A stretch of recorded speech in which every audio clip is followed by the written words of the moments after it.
नमस्कार मित्रों आज हम बात करेंगे लग्नेश के पंचम भाव में होने के फलों के बारे में। हमारी ये जो सीरीज चल रही है इसमें हमने यात्रा तय कर ली है चतुर्थ भाव तक। अब हम आगे बात करेंगे पंचम भाव की। यदि आपने लगन से लेकर चतुर्थ भाव तक का नहीं सुना है तो कृपया एक बार सुन लीजिए।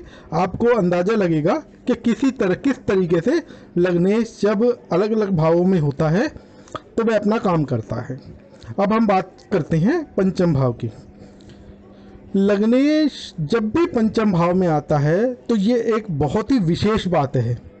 चाहे कोई भी लगन हो, लग्नेश शुभ स्थिति में ही होता है। किसी भी तरीके से हम ये नहीं कह सकते कि लग्नेश यहाँ पे बुरी पोजीशन के अंदर होगा। क्यों? उसकी वजह ये क्या है कि लग्नेश जब भी पंचम भाव में होगा तो अपनी मित्र राशि का ही होगा, अपने से त्रिकोण में होगा।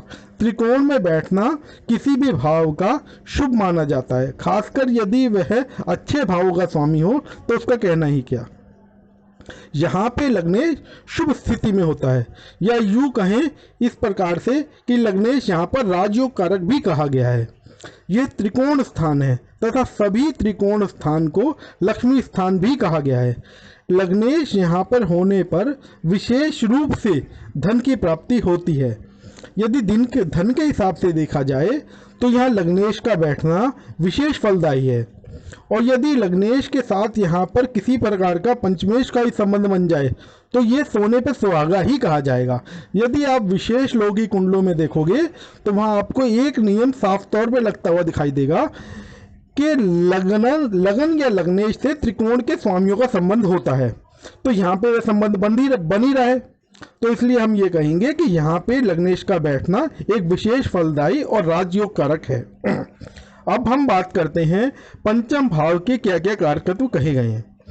तो पंचम भाव से हमारी सामान्य तौर पर संतान, बुद्धि, शिक्षा, प्लानिंग आदि कारकत्वों को देखा जाता है। पंचम भाव हमारी पसंद का भी है।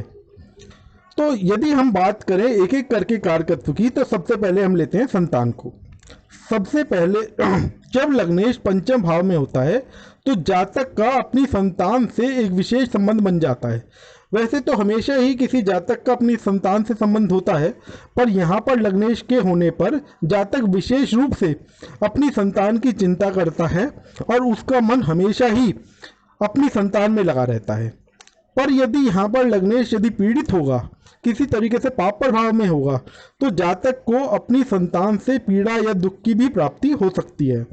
अन्यथा यदि लग्नेश यहाँ पर बली होगा, शुभ ग्रहों के साथ होगा, तो जातक को अपने संतान से सुख की प्राप्ति होगी।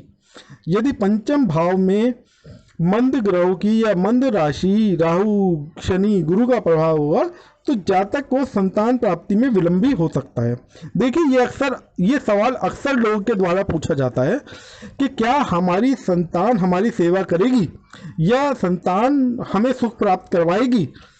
तो उसके लिए लग्नेश का और पंचमेश का, लगन का और पंचम भाव का संबंध देखा जाएगा कि किस तरीके का संबंध है।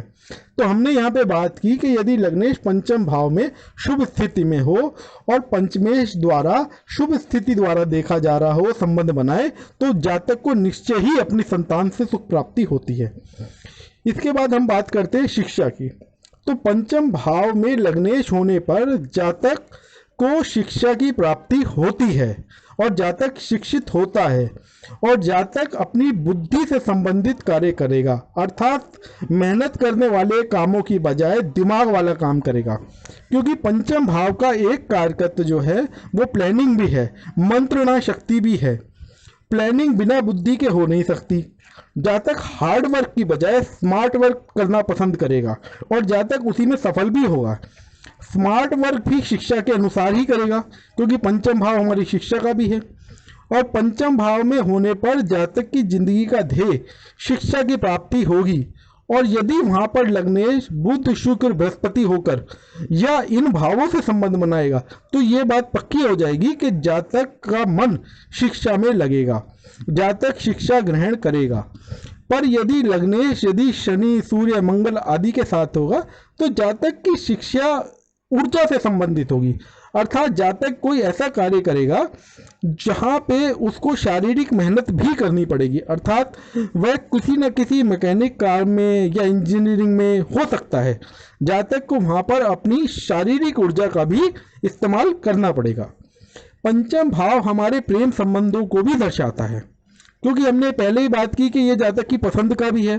इसलिए यदि पंचम भाव में जातक लग्नेश शुक्र चंद्रमा जैसे सौम्य ग्रह होकर हो या इन ग्रहों से संबंध बनाए, तो जातक कहीं ना कहीं सौम्य स्वभाव का और लोगों से घुलने मिलने वाला, और उसका रुझान कहीं ना कहीं विपरीत लिंग के लोगों की तरफ होगा।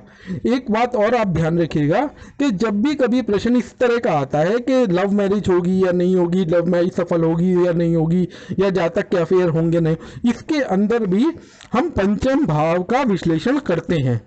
यदि पंचम भाव पर शुभ ग्रहों का प्रभाव होगा तो जातक का रुझान कहीं ना कहीं विपरीत लिंग के प्रति आकर्षण के प्रति होगा। और यहाँ पे अगर शुक्र चंद्रमा का संबंध आ जाए तो ये भी सौम्य ग्रह होने के तो कहीं ना कहीं प्रेम के प्रति रुझान को दिखाते हैं, तो कहा जाएगा कि हाँ जातक इस तरीके से हो सकता है। पर यदि यहाँ पे पीड़ित होगा या पाप ग्रह होंगे तो जातक के प्रेम प्रसंग कहिए या फिर जातक का रुझान कहिए, कहीं ना कहीं जातक उन चीज़ों में अपनी को पीड़ा महसूस करेगा। पंचम भाव सट्टा, लॉटरी, शेयर मार्केट का भी माना जाता है। इसलिए जब लग्नेश पंचम भाव में होता है तो जातक का रुझान कहीं ना कहीं lottery, share market, commodity market, ऐसे संसाधन जिनमें एकदम से पैसा कमाया जा सकता है या प्राप्त किया जा सकता है, इसकी तरफ होता है।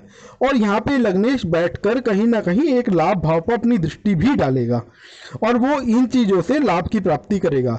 यही नियम इस तरीके से भी लग सकता है कि यदि पंचमेश लाभ भाव में बैठ के पंचम भाव को देखे और उसका संबंध कहीं ना कहीं लग्नेश से भी हो, तब भी जातक का रुझान share market, lottery, commodity market, ऐसे संसाधन जो हैं उनकी तरफ होता है। अब ये देखना कि भाई उसको वहाँ पे फायदा मिलेगा या नहीं मिलेगा, ये इस तरीके से देखा जाएगा कि लग्नेश वहाँ पे कहीं पे जाकर पीड़ित तो नहीं हो रहा, या लाभ भाव का स्वामी कहीं वहाँ पे जाकर पीड़ित तो नहीं हो रहा। मतलब ये तो विश्लेषण की बातें हैं, हम तो सामान्य फलों की बात कर रहे हैं। इनसे इन जो हमारा एक तरीके का आकलन है, इससे आपको अंदाजा लगेगा कि वहाँ पे किन किन चीज़ों से जातक का संबंध बन रहा है। जिन चीज़ों से भी संबंध बनेगा, जातक का मानसिकता, जातक का रुझान उस तरफ होगा। बहुत से लोग ऐसे भी हमने देखे हैं कि अगर आप उनसे बात भी कीजिए शेयर मार्केट की, कमोडिटी मार्केट की, आईपीएल की, तो वो कहीं ना कहीं पहले ही हाथ झाड़ देते हैं कि यार ये तो सारी बर्बादी की चीज़ें, हम तो इस तरफ जाएंगे ही नहीं। और बहुत से लोग ऐसे भी होते हैं जिनका कितना भी नुकसान हो जाए वो उस तरफ ही जाते हैं बार बार। और बहुत से लोग ऐसे भी होते हैं जो हमेशा उनसे ही पैसा कमाते हैं।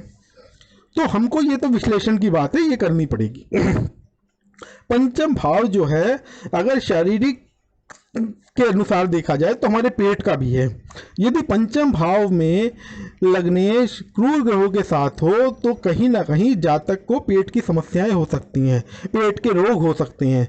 जातक को कब्ज, एसिडिटी और जो भी पेट के संबंधित रोग हैं, आंतों की समस्याएं, ये हो सकती हैं, क्योंकि पंचम भाव हमारे पेट का भी है और वहाँ पे जाके लग्नेश पीड़ित होगा तो होगी। लेकिन वहीं पे यदि लग्नेश कुछ ऊर्जा कारक ग्रहों के साथ संबंध बनाए और मित्र संबंध बनाए, जैसे सूर्य के साथ, मंगल के साथ, तो ये अग्नि कारक ग्रह हैं, ऊर्जा कारक ग्रह हैं, ये कहीं ना कहीं जातक की पाचन प्रक्रिया को और ज़्यादा अच्छा भी करते हैं।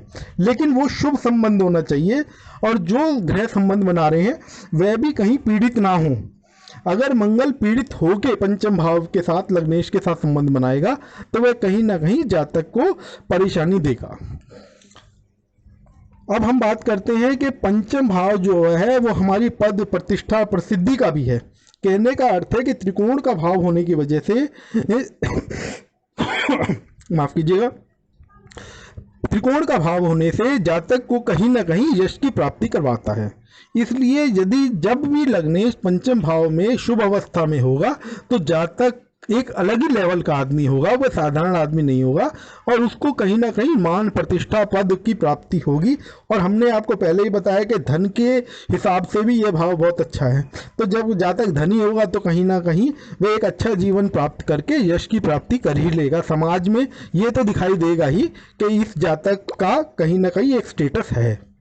तो ये हमारा विश्लेषण था लग्नेश के पंचम भाव में होने का। ये आपको कैसा लगा प्लीज़ हमें कमेंट करके बताइएगा। हमारे चैनल को लाइक करें, सब्सक्राइब करें। धन्यवाद।